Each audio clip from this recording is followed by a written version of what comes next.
What's going on, guys? My name is Tommy. Welcome back to the channel and welcome to another episode of Wednesday Afternoon Worship. Today, Mr. Logan Quinton has informed us that we should do more demon lords like Abraxas. Frankly, sir, I agree. We haven't touched a demon lord since like Pazuzu and Ungazan at the very beginning of this series.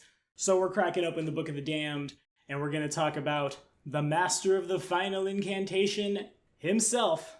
Hold on to your pants, kids, lest suddenly your legs be replaced with snakes. Today, this episode of Wednesday Afternoon Worship was brought to you in part by the Inn of Planar Crossroads. Thank you guys all so much for your support.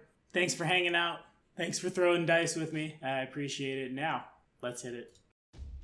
So Abraxas actually comes to us from Gnosticism, a modern name for a variety of ancient religious ideas and systems originating in the Jewish Christian milieu in the 1st and 2nd century AD. These systems believe the material world is created by an emanation of highest God, trapping the divine spark within the human body. This spark, of course, could be liberated by Gnosis. We aren't going to go super deep into that, but we are going to say that Abraxas is the supreme being. According to the Gnostics, the term is magical and it represents infinite power and possibilities, and it's where the common term abracadabra has come from. Abraxas is symbolized on ancient talismans as having the head of a rooster on the body of a man with a whip in one hand and a shield in the other, and in Catholicism, Abraxas was the being that sent Christ to earth, not the maker of the world. Though eventually the Catholic Church would flip the script and maintain that Abraxas was a pagan god and label him a demon. Enter Book of the Damned, which, if I'm being honest with you, might be my very favorite of the hardcover Pathfinder books. Seriously, A+. Pathfinder's Abraxas is a hideous creature with the head of a deformed, fanged bird and 2 writhing vipers in place of legs. His torso is humanoid and he wields that whip and shield, both of which have eerie and deadly powers as one would expect from a demon lord. These guys are normally on the power of like a CR 20+. Think your great old ones, think your imperial lords. Abraxas slots right in here. The whip is said to steal portions of a thinking creature's mind or prepared spells and give them to Abraxas for his use, while the shield can animate and attack foes as it continues to defend the demon lord. Abraxas knows countless destructive secrets and eldritch magical formula, particularly those that cause great devastation and pain. He claims to know secrets ranging from the magic of the aboleths used to cause earthfall to the true and unclean source of the mortal soul and the location of an unguarded back door into the vaults of the planar city of Axis. However, his greatest weapon is in fact the dreaded final incantation, a single potent word, abracadabra, that can unmake magic itself. Abraxas has only rarely used the final incantation, for its use temporarily negates many of his own powers.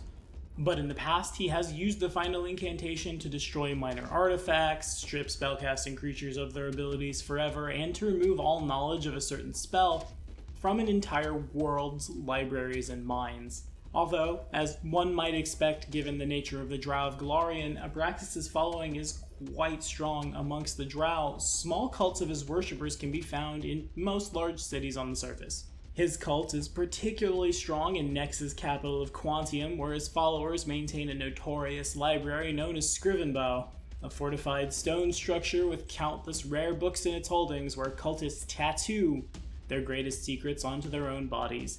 Some who have delved into the deepest corners of Scrivenbow claim to have encountered Abraxas himself in those depths and found the demon lord strangely friendly and willing to chat about magical theory. Yet after each such encounter, the speaker worries that they may have accidentally revealed something of great import to the demon lord, a secret the nature of which they have forgotten. Abraxas himself dwells in the realm of Pleroma, a deceptive world of false paradise maintained by complex illusions and clever construction. One who visits Pleroma may not even realize they wander in an abyssal realm, as the region reshapes itself between blinks and around every corner into arrangements that traveler might view as serene and beautiful. Abraxas, of course, is served by all manner of serpentine minions up to and including the Merilith, but the creatures known as Shakarbas are his favorites. These serpents can often be found as guardians in the largest of his hidden temples or libraries. Now, down to it.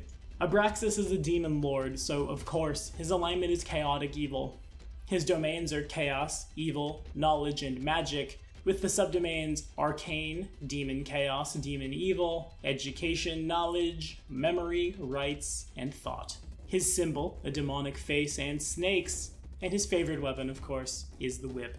To perform Abraxas' deific obedience, self-flagellate with a small whip or tree branch, punctuating each stroke with utterances of mystic words of power. And in return, you get a +4 profane bonus on saves against charm effects and written magical effects, so think like symbol spells. Now, as of the older Book of the Damned, the 3 volumes that eventually would come together to make this, Abraxas, of course, had demoniac boons. Those now have been, as of this Book of the Damned, reflavored into his exalted boons. They grant us Identify thrice a day, Augury twice a day, Illusory Script once a day. At level 16, 3 times per day, as a standard action, you can whisper terrible secrets to an adjacent target. Said target must succeed at a will save, 10 plus half your hit dice plus your cha, or be stunned for a round, confused for 1d4 rounds immediately after, and then nauseated for 2d6 rounds. This is a mind-affecting effect. This shuts a dude off for a while. I love it. At 20th level, 3 times per day, you can affect a single creature within 60 feet with a targeted greater dispel magic. Each spell or effect so dispelled deals an amount of fire damage to the target equal to the result of your caster level check to dispel that effect. So it's like casting Fireball, but instead you're debuffing them to, nice, Evangelist boons, Magic Aura thrice a day, Touch of Idiocy twice a day, Dispel Magic once a day. At level 16, your magic is imbued with the toxic lore of Abraxas. This allows you to add your intelligence bonus on concentration checks and on caster level checks to penetrate spell resistance or dispel ongoing magical effects. Normally that's just throw a d20 at the board and add your caster level. Sometimes more with feats and elves and things. Now the wizard can add his int. I love it. If you're already adding your intelligence modifier on such a check, not sure how, I don't play casters enough, add your wisdom bonus instead. So 2 mods on one thing, super good, goodbye, ongoing magical effects, spell resistance, get wrecked. Also, whenever you poison a creature via any method, whether from poison or prismatic spray, from an envenomed weapon, or really anything, the saving throw DC of that poison is increased by 2. Curing this poison requires 1 additional successful save and caster level checks to cure the poison. So like neutralize poison, for example, take a -4 penalty. You never risk accidentally poisoning yourself when you apply poison to a weapon. And once a day you can cast poison as a spell-like ability. Arcane Tricksters, are you out there? Convert to evil. Abraxas wants to teach you all about forgotten lore and help you overcome SR. At the same time, it's beautiful. At 20th level, the Master of the Final Incantation grants you the power to turn magic back on its source. You get SR equal to 11 plus your hit dice if you already have this as a result of a racial ability. Instead, just bump it up by 5. Whenever you would be affected by a spell, you can allow it to bypass your SR even when it's not your turn, so that's super relevant for the groups that might forget to shut off their SR when the Cure Light Wounds comes in. You never know that's a thing until you need to know that's a thing, and then you die horribly. It's like the advanced knowledge, appropriate from Abraxas I suppose, that we Pathfinders get equated to when the people who are playing for the first time realize that a Damphir can't be healed by positive energy and instead kills him. More on my stories about Abraxas in a minute, I have a lot. Once per day as an immediate action, when a spell that targets only you doesn't penetrate your SR, you reflect it back as if you were under spell turning. This guy is good, A+. Holy crap, I didn't even see these boons when we played with Abraxas in one of my games. Anywho, Sentinel boons. It's Blade Lash 3 times a day, Extreme Flexibility twice a day, or Summon Monster 3, 1 Fiendish Constrictor Snake, or 1d4 plus 1 Fiendish Vipers only once a day. At 16th, any whip you wield grows serpentine scales, and the tip of the whip becomes a biting snake's head. Damage with your whip deals lethal damage, and you can damage creatures wearing armor. The whip deals an additional d6 points of damage on a hit, and once per minute as a swift action, as you strike a foe with a whip, you can cause the whip to poison the target with Blackadder Venom, save 10 plus half your HD plus your con. And at 20th, you can imbue your weapons with echoes of those wielded by Abraxas himself. When you perform your obedience, choose a single whip and a single light or heavy shield you have to become imbued. An imbued shield gains the animated special ability. An imbued whip can siphon magical energy from spellcasting foes it strikes up to 3 times per day as a swift action as you strike such a foe. When you do so, you can attempt to drain their magic and the target has to pass a will save, 10 plus half your hit dice plus your cha. Well, we needed con for the other one. Guys, I found the Blood Rager. Anywho, the target, if they pass, takes a d4 of ability damage to its intelligence, wisdom, or charisma, whichever is highest. If they fail, it's a d6 of ability drain, not damage, drain to the score instead, and 1 spell is absorbed from the target. If the target is a spontaneous caster, one of its highest level available spell slots is expended and you regain a spell slot of an equal or lower level. Maybe I just found like a very con-based wizard. Pre-Rata Scarred Witch Doctor? Anyone? Seems good. But if you don't have the ability to spontaneously cast spells, you get no benefit. If the target is a prepped caster, one of its highest level spells determined randomly is lost as if cast, and the spell becomes stored in your whip as per a major ring of spell storing. Your whip can store only 1 spell at a time. If you drain another spell, while your whip already contains one, the contained spell is replaced by the new spell. But actually, holy crap, all 3 of these are really good. A lot of times when I'm reading the deific obediences for stuff, I'm expecting one to be kind of bad. I'm expecting sometimes like the capstone of one or the 16 of one to be just all killer, no filler, with the rest of course being mega filler, no killer. This time, they're just all really good. You get versatile obedience around all 3 of these paths, and really, you're not gonna go wrong. Sentinel in for Blade Lash, then grab Poisoned Mysticism from Evangelist to be real good with poisons, and then grab that targeted Greater Dispel Magic to Fireball if you want. All 3 of them are just amazing. Now, unfortunately, Abraxas does not have an anti-paladin code.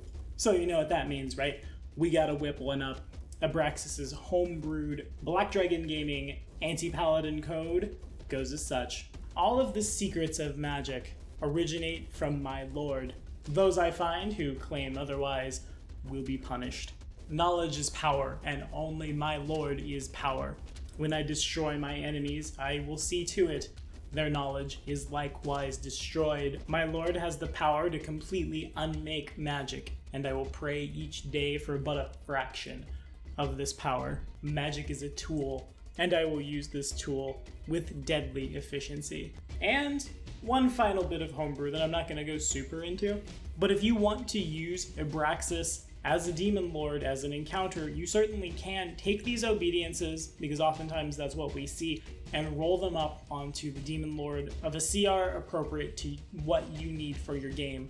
Pazuzu exists, Dagon should be a great old one, but also exists. The Wrath of the Righteous adventure path has a new demon lord in the back of each, though really, if I'm being honest with you, before we're done with Pathfinder 1E, I would love to see official printed stuff for all these demon lords, because the flavor's so good, but if we don't get it, you can apply this stuff to somebody else's stat block. It'll come out about the same. Now, the first game that I ever ran, start to finish, featured Abraxas as a subplot for one of my characters who had played Nethys, reincarnated as a Samsarin.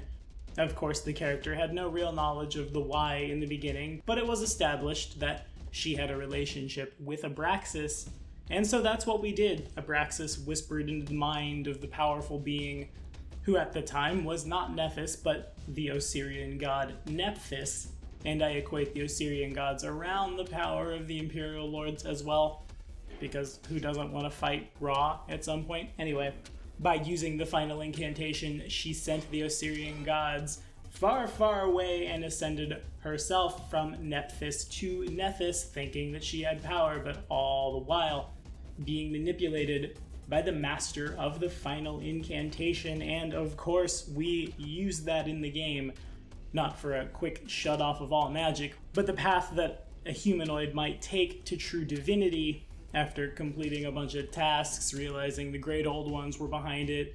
Lots of nihilism, lots of gods or a facsimile for people to worship until Azathoth wakes up and eats all the things. But that is exactly what I did with Abraxas, and it was a lot of fun. You know what also exists? The Uraeus. We use that monster a lot in early level play. Two-headed, semi-intelligent cobras with wings pulling chariots in the desert. Man, I need to get back to an ancient Assyrian themed game like right now. What do you guys think? Have you worshipped Abraxas in your games? Has he featured in your campaigns? And what demon lords are we digging out of this book next? Let me know in the comments below, and thank you guys so much for hanging out. But that is in fact all we have today. Actually, no it isn't. He needs a boon, doesn't he? Abraxas' boon, real quick, here we go. All magic within 30 feet of you ceases to function for a number of rounds equal to your hit dice. Boom. Final incantation. Be sure to like and subscribe, by the way. And for the next episode of Wednesday Afternoon Worship, we are in fact breaking out the ancient Assyrian gods once again. We're gonna homebrew around Isis. That drops next Wednesday.